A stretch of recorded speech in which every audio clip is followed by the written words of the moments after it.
Welcome to my channel guys. आज की video में हम डिस्कस करेंगे कि मैं क्यों भगवान पे यकीन करता हूँ। आप ऐसा सोच रहे होंगे कि आज फेस वीडियो कैसे आ गई, क्योंकि आज एक स्पेशल दिन है। आज हमारे घर में देवता आए हुए हैं और जो देवता हमारे घर में आए हैं उनके साथ मेरी एक स्टोरी रिलेटेड है बचपन की। और साथ में ही मैं आपको यहाँ पे एक और देवता के बारे में बताऊँगा जो यहाँ पे भूमि देवता के नाम से जाने जाते हैं और उनकी भी बड़ी ही इंटरेस्टिंग स्टोरी है। और उन देवता को किस देवता ने प्रकट किया वो एक और देवता हैं, वो भी मैं आपको स्टोरी बताऊंगा। और इन सब स्टोरीज़ को लिंक करके मैं लास्ट में आपको ये समझाने की कोशिश करूंगा कि मैं क्यों भगवान पे यकीन करता हूँ। सो लेट्स सी, आगे मैं आपको दिखाता हूँ कैसा कैसा यहाँ पे देवता होता है, कैसा यहाँ पे कल्चर है हमारा देवी देवता का, ताकि आपको भी थोड़ी इन्फॉर्मेशन मिल सके, जानकारी मिल सके। और आज की वीडियो थोड़ी सी ब्लॉग टाइप भी होगी, बट मैं आपको बता दूं कि मेरा चैनल ब्लॉगिंग चैनल नहीं है। My channel is about perspectives. तो आज भी भले ही थोड़ा सा ब्लॉग वाली वाइब आएगी आपको, लेकिन आज भी हम कुछ इंटरेस्टिंग ही डिस्कस करेंगे।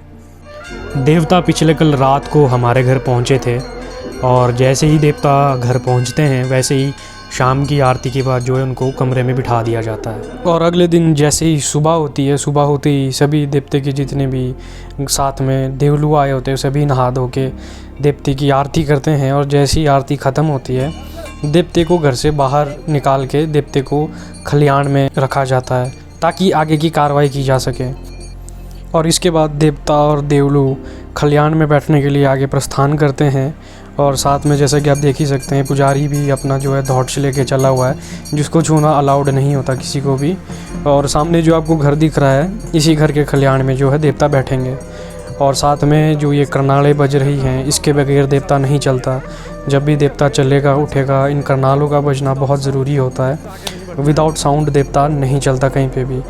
इन करनालों के साथ ढोल नगाड़ों का होना भी बहुत ही ज़्यादा ज़रूरी है। इनके बगैर भी देवता कहीं नहीं चलता। इन वाद्य यंत्रों का होना बहुत ही ज़्यादा ज़रूरी होता अगर देवते को कहीं भी ले जाना है तो। जैसा कि आप देख सकते हैं कि देवते को खलिहान में बिठाने की तैयारी शुरू हो चुकी है, लेकिन देवता को खलिहान में बिठाने से पहले पुजारी देवते की राय लेता है, देवते से सवाल जवाब करता है कि कहीं देवते की कोई और डिमांड तो नहीं है, कुछ कमी तो नहीं रह गई है कार्रवाई में। तो उसके बाद देवते को नीचे बिठाया जाता है और उसके बाद जो भी श्रद्धालु है वो आते हैं और देवता से अपने अपने प्रश्न पूछते हैं। और आज साथ में ही देवते की आने की खुशी में हमने जो है देवते के लिए मीठी धाम का भी आयोजन किया है और अभी उसी की तैयारी हो रही है। मेरे पास करने के लिए ज़्यादा कुछ काम था नहीं तो मैं चला जाता हूँ सिद्ध बाबा के दर्शन करने, जिनका मंदिर घर के साथ में ही। और मुझे मिलता है बीच में सिम्बा, और इसको हेलो बोल के मैं निकल जाता हूँ सिद्ध बाबा के मंदिर की ओर। जैसा कि आप मेरे पीछे देख सकते हैं यहाँ पे साथ में सिद्ध बाबा की मूर्ति भी है हमारे घर में स्थापित। और इनकी मूर्ति में आपको गले के पास छोटा सा क्रैक दिख रहा होगा, तो ये क्रैक एक्चुअली मैंने ही बचपन में डाला था।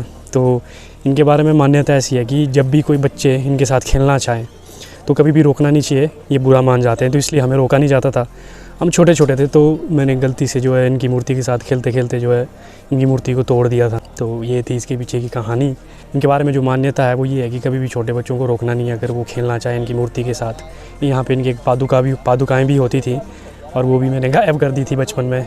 बट ऐसा है कि इसका हमें किसी भी प्रकार का कोई दोष नहीं लगता है, क्योंकि सिद्ध बाबा इस चीज़ का बुरा नहीं मानते अगर बच्चे उनके साथ खेलें तो अभी फ़िलहाल सिद्ध बाबा से लेते हैं आज्ञा। और आगे मैं आपको दिखाऊंगा जो भूमि देवता प्रकट हुए थे, जो कि किसी और देवता ने यहाँ पे प्रकट किए थे, उसकी स्टोरी भी मैं आपको बताऊँगा। और आगे दिखाऊँगा यहाँ पर उनकी मूर्ति कि कैसे वो मूर्ति बहुत पुरानी है एक्चुअल में। वो कम से कम शायद 600 साल या 800 साल या मे भी 1000 साल पुरानी मूर्ति हो सकती है, जो हाल ही में 1-1.5 साल पहले जो है ज़मीन से निकाली गई थी। और यहाँ पे हमारे ही खेत में जो इसको साथ में स्थापित किया हुआ है। तो मैं वो मूर्ति भी आपको दिखाऊंगा और उसके पीछे की कहानी भी आपको सुनाऊंगा। So let's go. अनफॉर्चुनेटली जो है यहाँ पे ये बंद कर दिया गया है, ये सिर्फ पूजा के टाइम पे ही ओपन होता है। तो अनफॉर्चुनेटली मैं आपको मूर्ति तो नहीं दिखा पाऊँगा, लेकिन थोड़ा सा गैप है, गैप के बीच में से शायद आपको कुछ दिख जाए। मैं जूम कर लेता हूँ बट आई डोंट थिंक कि कुछ दिखेगा, बिल्कुल अंधेरा ही है। बट फिर भी मैं आपको इनकी स्टोरी बताता हूँ कि क्या है। एक्चुअली हमारे घर में कुछ एक्टिविटीज़ हो रही थी इस मूर्ति के प्रकट होने से पहले, या ये जो देवता हैं प्रकट होना चाहते थे। तो इसलिए हमारे घर में कुछ पैरानॉर्मल एक्टिविटीज़ या फिर मतलब कुछ ऐसी चीज़ें हो रही थी जो नॉर्मल नहीं थी। तो हमने यहीं पे हमारी घाटी में एक देवता हैं, अजय पाल देवता, तो उनको अपने घर बुलाया था और फिर उन देवता ने बताया था कि यहाँ पे कोई चीज़ है। फिर और उन्होंने ही उसके बाद घर से पीछे, यहाँ पे जो आपको अभी दिख रहा होगा घर से पीछे की जगह है, वहाँ से मूर्ति को खोद के निकाला था। और उसके बाद जब मूर्ति निकली तो यहाँ पे उसको जो है स्थापित किया गया। तो इस तरीके से यहाँ पे भूमि देवता स्थापित हुए। और जब मेरे सामने ये चीज़ घटित हुई तो मैं कहीं ना कहीं ये सोचने में मजबूर हो गया कि ये कैसे हो सकता है। ऐसा तो हो नहीं सकता कि सब के सब लोग एक्टिंग कर रहे हैं या स्पेशली सिर्फ मुझे कन्विंस करने के लिए ये चीज़ हुई है। कुछ ना कुछ शक्ति, कुछ ना कुछ पावर तो है इन सब चीज़ों के पीछे। अदरवाइज़ जो इतने कई 100 सालों से अगर कोई मूर्ति नीचे खड़ी हुई है तो वो इंसानों को कैसे पता हो सकता है? वो तो कोई ना कोई शक्ति ही होगी ना जो इंसानों को गाइड कर रही है। जो देवता का जो रथ है वहाँ पे जाके खड़ा होता है और बताता है कि यहाँ पे कोई चीज़ है, मूर्ति है, फिर मूर्ति निकलती है, फिर स्थापित होती है। तो ये सब चीज़ें जब होती हैं तो तब कहीं ना कहीं मैं सोचने में मजबूर हो जाता हूँ कि देव शक्तियाँ एग्जिस्ट करती हैं, सच में करती हैं। और एक और एग्जांपल है जो यहाँ पे देवता आज आए हुए हैं, इनके साथ भी मेरी एक स्टोरी है, जैसा कि मैंने पहले कहा, और वो भी आपको मैं बताऊँगा कि कैसे मेरा एक अटूट विश्वास पैदा हुआ इन चीज़ों के प्रति। और अब मैं उस जगह पे जा रहा हूँ जहाँ से भूमि देवता की मूर्ति को खोद कर निकाला गया था। और साथ में ही आपको मैं यहाँ के इस गांव के जो कुल देव हैं उनका एक छोटा सा स्थान है घर के पीछे, उसको भी दिखाऊंगा। ये वो जगह है जहाँ से भूमि देवता की मूर्ति निकाली गई थी। जैसा कि आप देख सकते हैं कि यहाँ पे कैसे ये पत्थर निकले थे उस खुदाई के दौरान। पहले ये मिट्टी का लेवल इतना था जहाँ तक आपको दिख रहा है, बाद में खोद के यहाँ से मूर्ति निकाली थी। जब देवता जो है यहाँ से इस रास्ते होके देवता आए थे और यहाँ पे खड़े गए थे और फिर उन्होंने बताया था कि यहाँ पे जो है मूर्ति है या कुछ चीज़ है। तो यहाँ से भूमि देवता को निकाला गया था और उसके बाद उन्हें स्थापित किया गया। और घर के बिल्कुल साथ में ही, बिल्कुल पीछे जहाँ से मूर्ति निकाली, बिल्कुल उसके साइड में ही कुल देवता का छोटा सा स्थान भी है। छलिंगा वीर इन कुल देवता का नाम है। इनका कोई रथ नहीं है लेकिन इनको जो है माना जाता है इस एरिया में बहुत ज़्यादा। जैसा कि मैंने आपको बताया था कि आज धाम भी बनेगी देवता की, लेकिन धाम बनने में भी काफ़ी टाइम है, कम से कम 2-3 घंटे लगेंगे। और तब तक मैं आपको बताता हूँ कि जो मेरी स्टोरी है इन देवता से रिलेटेड वो यूँ है कि जब मैं छोटा था, शायद 4th या 5th में, तो मेरी टांग में एक फोड़ा निकल गया था, बहुत बड़ा मस्सा जैसा टाइप का होता है वो किसी भी मेडिसिन से ठीक नहीं हो रहा था। जो भी मेडिसिन खा लूँ या कुछ भी दवाई या जड़ी बूटी अप्लाई कर लूँ तो वो ठीक नहीं हो रहा था। तो एट लास्ट मेरी मम्मी ने इन देवता के पास जाके रिक्वेस्ट करी कि अगर वो मुझे ठीक करते, देवता मुझे ठीक कर देते हैं तो वो कुछ ना कुछ बाद में ठीक होने के बाद, मेरे ठीक होने के बाद उनको कुछ चढ़ावा देंगे। तो बाद में मैं ठीक हो गया। तो उस टाइम के बाद से अब जाके जो है मम्मी जो है वो पूरा कर रही है अपना प्रॉमिस जो देवते को किया था। तो ये थी मेरी देवते से रिलेटेड स्टोरी। जो फोड़ा कहीं पे भी ठीक नहीं हो रहा था किसी भी दवाई से, किसी भी डॉक्टर के पास या कोई लोकल जड़ी बूटी हो, वो इन देवता के पास आके ठीक हो गया। एंड मैं ये नहीं बोल रहा हूँ कि हर बीमारी देवता के वहाँ जाके ठीक होती है। No, it's not like that. ये मतलब कुछ पर्टिकुलर चीज़ें होती हैं। अगर किसी ने कुछ समथिंग ब्लैक मैजिक टाइप से अगर आपकी बॉडी के साथ कुछ गड़बड़ की है तो उस चीज़ से रिलेटेड। अगर नेचुरली कोई बीमारी अगर कर रही है तो वो तो मेडिसिन से, प्रॉपर मेडिकल ट्रीटमेंट लेके ही ठीक होती है। तो ये है मेरी छोटी सी स्टोरी जो इन देवता से रिलेटेड है। और इस इंसिडेंट के बारे में मैं जब भी सोचता हूँ तो तब भी मेरे मन में बहुत सारे डाउट आते हैं कि यार ये क्या चीज़ें हैं, ये क्या शक्तियाँ हैं। क्योंकि जिस तरह के माहौल में मैं रहा हूँ, मैं दोनों ही तरह के माहौल में रहा हूँ जहाँ पे देवी देवता को भी बहुत ज़्यादा माना जाता है, और दूसरी तरह का माहौल ऐसा था कि थोड़ा एथिस्ट टाइप, मतलब कि they don't believe in God और एनीथिंग।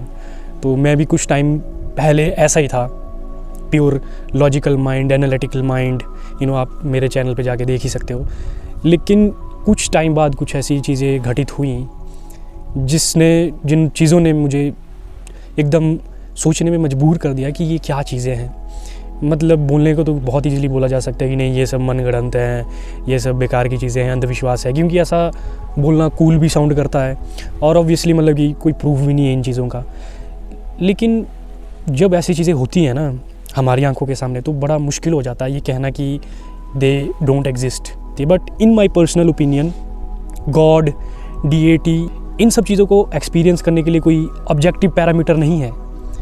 मतलब ये चीज़ें सब्जेक्टिव है, हर इंसान का अपना अपना है। और दूसरा पर्सपेक्टिव में ये ऐड करना चाहूँगा कि अगर आप भगवान पे विश्वास कर रहे हो, किसी डीएटी पे विश्वास कर रहे हो, तो आपको उस चीज़ से प्रॉब्लम नहीं होनी चाहिए। अगर मैं आपको फोर्स नहीं कर रहा हूँ कि आपको किसी चीज़ पे बिलीव करना है, ना किसी को मैं परेशान कर रहा हूँ, ना किसी के साथ वायलेंस कर रहा हूँ, ये मेरा और मेरे डीएटी का मामला है, सिर्फ हम दो का मामला है। तो इस केस में मतलब कि हमें प्रॉब्लम नहीं होनी चाहिए। वो एग्जिस्ट करते हैं या नहीं करते हैं वो बात की बात है, लेकिन ये एक सब्जेक्टिव चीज़ है, सब्जेक्टिव एक्सपीरियंस है। इसके लिए कोई पैरामीटर नहीं है, कोई ऐसा डिवाइस नहीं है कि हम प्रूव कर सके कि ऐसी चीज़ें एग्जिस्ट करती हैं।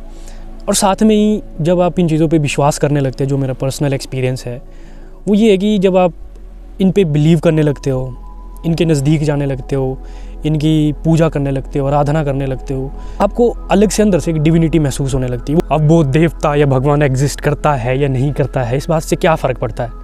अगर मेरे ये मानने से कि देवता और भगवान एग्जिस्ट करता है और उस बिलीफ की वजह से मैं खुद को देवते के सामने या भगवान के सामने सरेंडर कर रहा हूँ और उस चीज़ से जो परमानंद या आनंद की स्थिति में मैं पहुँच रहा हूँ वो ज़्यादा मैटर करती है। वो एक अलग ही पोएटिक मोमेंट होता है और हर एक इंसान जाने अनजाने उसी आनंद की स्थिति को पाने की कोशिश कर रहा है अलग अलग तरीक़ों से। और हमारी धाम भी ऑलमोस्ट रेडी हो चुकी है, बन चुकी है और लोगों ने भी बैठना शुरू कर दिया है। जैसे ही धाम बनती है लोग धाम खाएंगे, जैसे ही सभी लोग धाम खा के फ्री हो जाएंगे उसके बाद देवता जो है आगे दूसरों के घरों के लिए प्रस्थान करेंगे, जिन जिन लोगों ने देवता को बुलाया हुआ है। और निकलने से पहले देवता परिवार वालों के साथ बात करते हैं और परिवार वाले भी अपने घर की और अपने परिवारजनों की सुख शांति के लिए देवता से प्रार्थना करते हैं। और आसपास के गांवों से जो श्रद्धालु देवते के पास आए होते हैं वो भी अपनी समस्या देवते को सुनाते हैं और देवते से उनकी समस्याओं का हल पूछते हैं। एट लास्ट सभी धाम खा के फ्री हो जाते हैं और फिर देवते को जो है खड़ा किया जाता है ताकि देवता यहाँ से जो है प्रस्थान कर सके।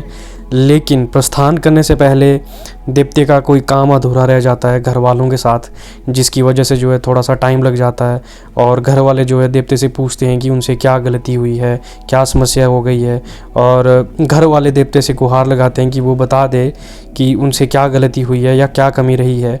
और उसके बाद देवता उन्हें बताता है कि उनसे क्या गड़बड़ हो गई है और उसका निवारण क्या हो सकता है, जिस वजह से देवता कुछ टाइम वहाँ पे और रुकते हैं और जो समस्या हुई थी उस समस्या को हल करते हैं और आगे की ओर निकल पड़ते हैं। जैसे कि मैंने कहा था कि बिना साउंड के, बिना इन वाद्य यंत्रों के देवता कहीं भी नहीं जाता और कोई भी कार्रवाई नहीं करता। तो इसीलिए देवता के चलने से पहले ये लोग जो है अपना ढोल बजा रहे हैं और नरसिंगे बजा रहे हैं और इसके बाद ही जो है देवता अपने स्थान से आगे को जाएंगे। तो यहाँ से फ्री होकर, यहाँ से सभी श्रद्धालुओं से मिलकर देवता जो है अपने अगले स्थान के लिए निकल पड़ते हैं।